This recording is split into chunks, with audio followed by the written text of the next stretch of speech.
बिस्मिल्लाहिर्रहमानिर्रहीम। अस्सलाम वालेकुम। मैं बाबर शिगरी आप लोगों के सामने हाज़िर हुआ हूँ लेक्चर नंबर 7 के साथ। इससे पहले हमने मुख्तलिफ़ डिफिनेशंस के ऊपर बात की। आज हम लेक्चर नंबर 7 में हम चैप्टर नंबर 1 क्लास 9 केमिस्ट्री में आज हमने केमिकल स्पीशीज़ को लेकर आए हैं। आज का जो हमारा मेन हेडिंग है केमिकल स्पीशीज़ है। तो केमिकल स्पीशीज़ में आज हम कुछ डिफिनेशंस के ऊपर हम बात करते हैं।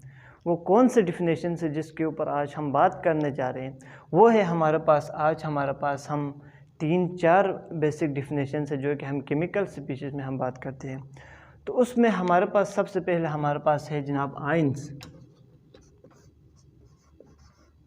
आयंस है। उसके बाद हमारे पास मॉलिक्यूलर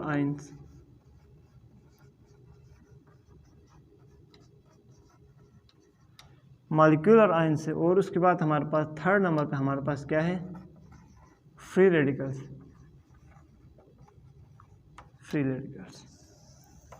केमिकल स्पीशीज़ में हम बेसिकली हम इन 3 टॉपिक्स के ऊपर हम बात करते हैं। तो सबसे पहले हम आयन के ऊपर बात करते हैं कि आयन क्या है, व्हाट इज आयन। डिफिनेशंस लिखता हूँ सबसे पहले। आयंस क्या है, व्हाट इज आयंस। आयंस यानी कोई भी स्पीशी, कोई भी एटम, कोई भी एलिमेंट्स हो जिसके ऊपर चार्ज हो, चाहे पॉजिटिव हो या नेगेटिव हो। हमारे पास किसी भी स्पीशीज़ के ऊपर अगर कोई चार्ज मौजूद हो उसे हम आयंस कहते हैं। हमें डिफिनेशन लिखता हूँ, उसके बाद हम आगे बात करते हैं। Ions any species that has charge on it is called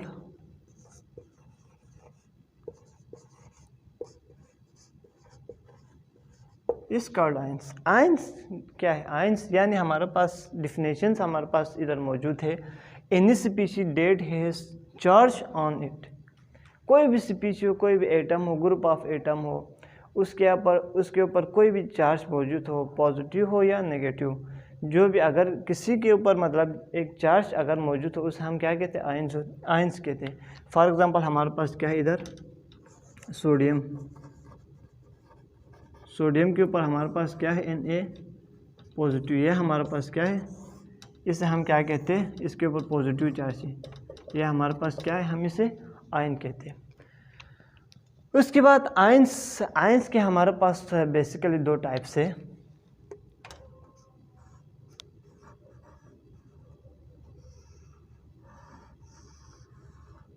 ions हमारे पास बेसिकली 2 टाइप्स, हमारे पास आयंस की 2 टाइप्स है। एक हमारे पास केट आयंस और दूसरा हमारे पास N ions.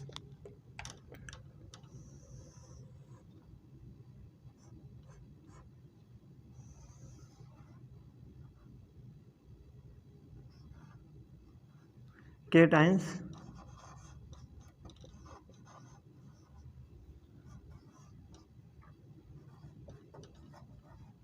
Anions. Ions क्या, हमने बात की आयंस यानी किसी भी स्पीशीज जिसके ऊपर चार्ज हो, चाहे पॉजिटिव हो या नेगेटिव हो। और आयंस के बाद हमारे पास आयंस की 2 टाइप, केट आयंस है और दूसरा हमारे पास एन आयंस है। केट आयंस हमारे पास कौन सा चार्ज होते हैं,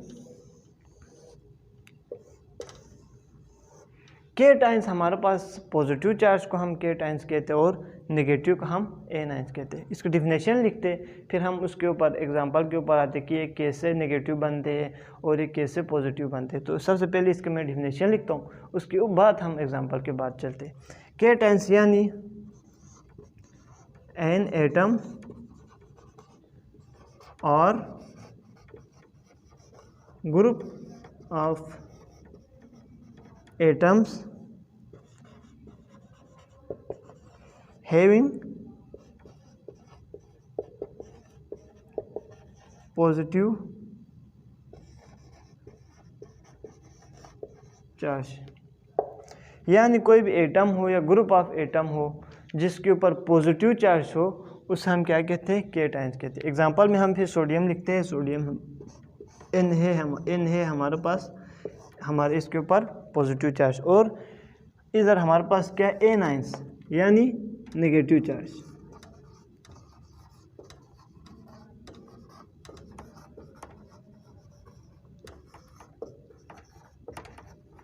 एटम हैविंग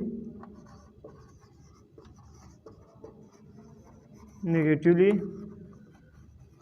चार्ज, यानी कोई भी एटम हो या ग्रुप ऑफ एटम हो जिसके ऊपर नेगेटिव चार्ज हो उसे हम क्या कहते हैं, एनाइंस कहते हैं। इधर हमारे पास क्या होते हैं, नेगेटिव, और केटायंस के ऊपर हमारे पास पॉजिटिव चार्ज है। इधर हम एग्जांपल हमारे पास क्या है, फ्लोरीन। फ्लोरीन हमारे पास क्या है, नेगेटिव चार्ज। यह हमारे पास आयंस के बारे में हमने बात की।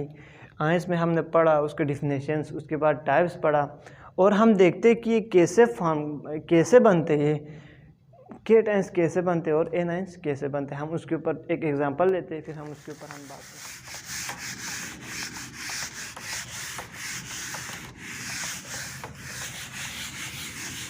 सबसे पहले हमारे पास हमने पढ़ा केटायंस और एनायंस।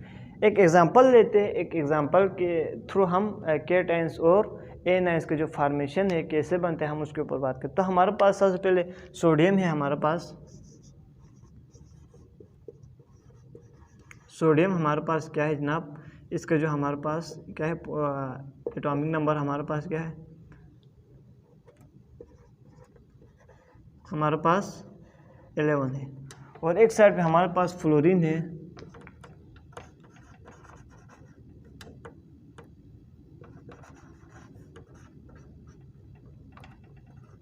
हमारे पास क्या है, 9 है। हमारे पास एटम है, इधर हमारे पास न्यूक्लियस है। न्यूक्लियस में हमारे पास क्या है, कितने प्रोटॉन्स है, हमारे पास 11 प्रोटॉन्स है। इसके लिए हमारे पास शेल्स है। ये एक बात याद रखने, जितना हमारे पास प्रोटॉन होगा उतना हमारे पास इलेक्ट्रॉन होगा। प्रोटॉन इज इक्वल टू हमारे पास इलेक्ट्रॉन, और प्रोटॉन के ऊपर हमारे पास प्रोटॉन हमारे पास पॉजिटिव है, इलेक्ट्रॉन हमारे पास नेगेटिव है। ये बात याद रखने। तो हमारे पास प्रोटॉन, इसमें हमारे पास सोडियम कितना है, सोडियम हमारे पास 11 है। तो हम इसको हम इलेक्ट्रॉन्स का हम शेल्स में हम डिवाइड करते हैं। पहले शेल में हमारे पास 2 इलेक्ट्रॉन है, दूसरे में हमारे पास पहले शेल में हमारे पास 2 है, दूसरे में 8 की हमारे पास कैपेसिटी है। हम देखते हैं 11 1 2 3 4 5 6 9 10 1 2 3 4 5 6 7 8, और हमारे पास जो लास्ट शेल है उसमें हमारे पास 1 इलेक्ट्रॉन है।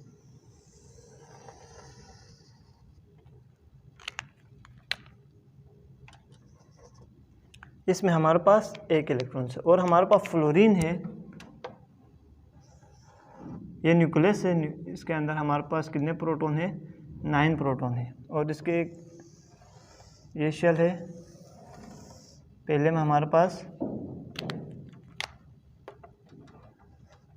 2 की कैपेसिटी है, दूसरे में 8 की कैपेसिटी हमारे पास है।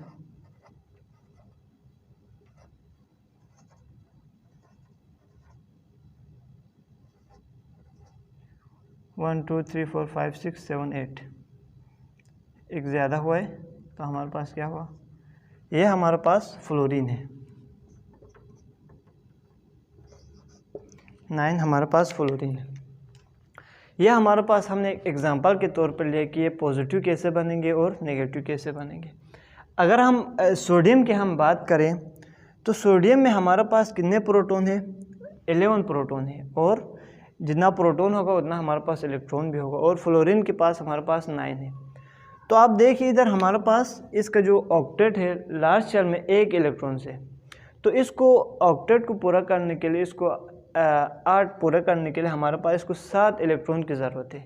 तो 7 गेन करना, किसी और से 7 लेना, इसके लिए बहुत मुश्किल होगी। तो अगर ये किसी को दे दें तो उसका लास्ट शेल जो इसका जो लास्ट शेल बचेगा वो ऑलरेडी 8 है। अगर ये उसका जो अभी जो हमारे पास एक इलेक्ट्रॉन से है, अगर इसको दे दें तो इसके लिए आसानी होगी। तो अगर ये उसको दे दें फ्लोरीन को, तो इसके बाद जो दूसरा इसका जो शेल है उसका ऑलरेडी 8 इलेक्ट्रॉन है। तो अगर ये उसको अगर दे दे, लूज़ कर एक इलेक्ट्रॉन, तो इसके ऊपर क्या होगा, पॉजिटिव चार्ज बनेगा। और फ्लोरीन के अगर हम देखें तो इसकी लास्ट शेल में 1 2 3 4 5 6 7 इलेक्ट्रॉन्स है। इसको ऑक्टेट पूरा करने के लिए सिर्फ उसको एक इलेक्ट्रॉन्स की ज़रूरत है। एक इलेक्ट्रॉन्स इसको लेना आसान है, न कि इसको जो साथ है देना इसके लिए मुश्किल है।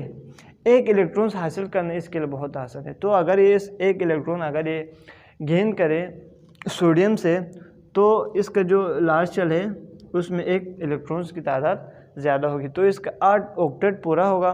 तो हालांकि इसने गेन किए तो इसके ऊपर नेगेटिव चार्ज आएगा।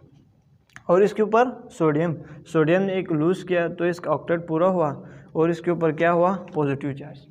अगर कोई भी एटम इलेक्ट्रॉन्स को अगर लूज़ करे तो उसके ऊपर नेगेटिव लूज़ करे तो उसके ऊपर पॉजिटिव चार्ज आएगा, और कोई गेन किया तो उसके ऊपर नेगेटिव चार्ज आएगा। तो इसी तरह सोडियम ने एक इलेक्ट्रॉन लूज़ किया तो इसके ऊपर पॉजिटिव चार्ज है, और फ्लोरीन एक गेन किए और इसके ऊपर नेगेटिव चार्ज है। तो ये हमारे पास आयंस, और आयंस के बाद केट आयंस, एन आयंस पढ़ा। अभी हम आगे मॉलिक्यूल, हमारे पास नेक्स्ट जो हमारा टॉपिक है molecular ion.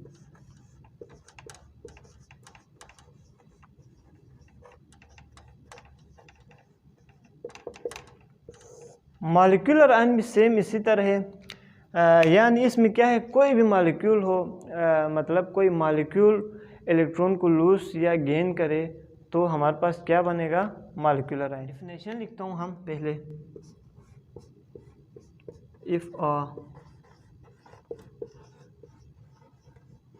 if a molecule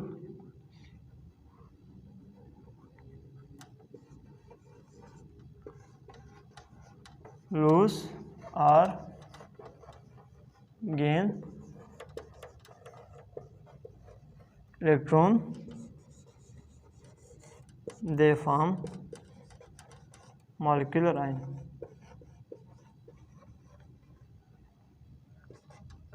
इसी तरह हमारे पास एग्जांपल है, फॉर एग्जांपल हमारे पास H2O है।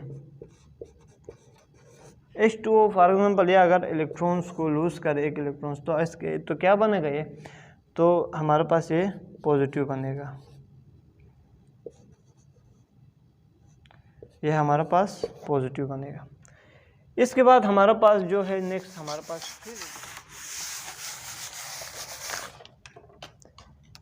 हमारे पास थर्ड एंड लास्ट टॉपिक हमारे पास क्या है, फ्री रेडिकल।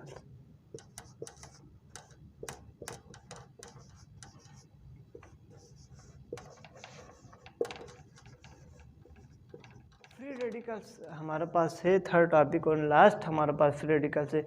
फ्री रेडिकल्स हमारे पास क्या है, फ्री रेडिकल्स यानी जिसमें इलेक्ट्रॉन्स हमारे पास अनपेयर्ड होता है, और उसके अलावा इलेक्ट्रॉन्स में कोई भी चार्ज मौजूद नहीं होते, unpaired and no charge on it.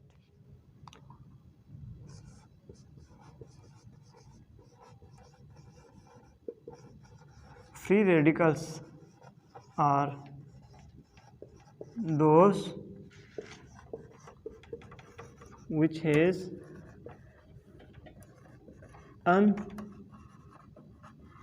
unpaired